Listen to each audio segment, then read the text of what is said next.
Excusez-moi mon père, je ne trouve pas de mosquée. Est-ce que ça vous dérangerait si je prie juste là? Vu que ça a lieu ça. Merci beaucoup mon père.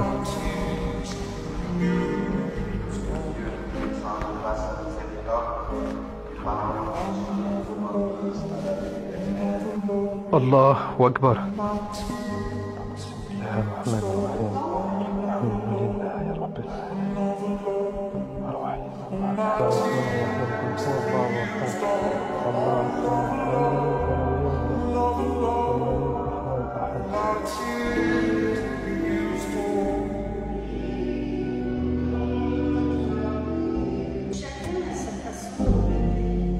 Merci mon père.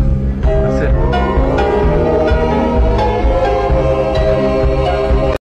Alors, je sais pas pour vous, mais moi je trouve cette scène extrêmement choquant. Choquant dans le sens où, soi-disant, cet influenceur, bon déjà c'est un influenceur. Donc ça veut dire que déjà il fait ça pour des vues. Il fait ça pour faire le buzz. Mais, franchement, ce que je trouve choquant, c'est la réaction du prêtre.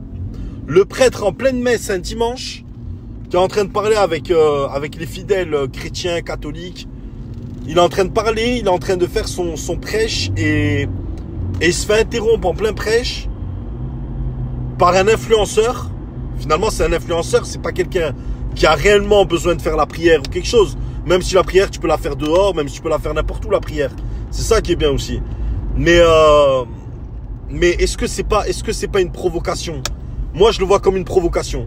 Et la réaction du prêtre, elle est magnifique. Maintenant, je demande à voir dans le sens inverse, parce qu'il y a beaucoup de chrétiens catholiques qui sont choqués, et il y en a qui comprennent pas leur choc, pourquoi ils sont choqués. Et maintenant, je demande dans le sens inverse. On est le vendredi, on est à la mosquée, l'imam est en plein prêche, et là, t'as un chrétien qui vient, qui interrompt l'imam en plein prêche, et qui dit, excusez-moi, je suis chrétien, j'ai besoin de faire ma prière.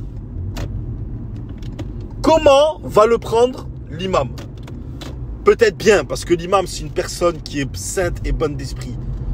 Qui est saint d'esprit, pardon.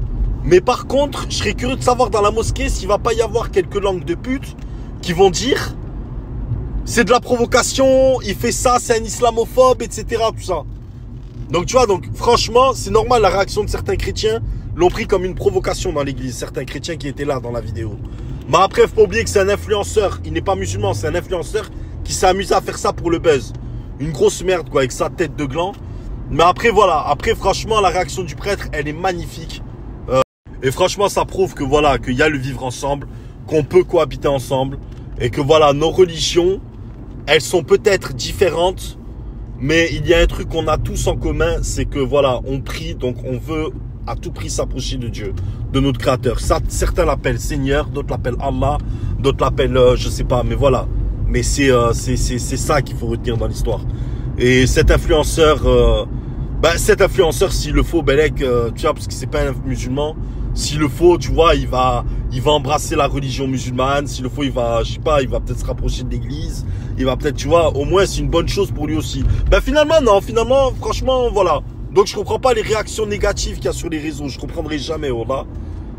Ça prône la paix, on va dire. Voilà, et c'est ça le plus important.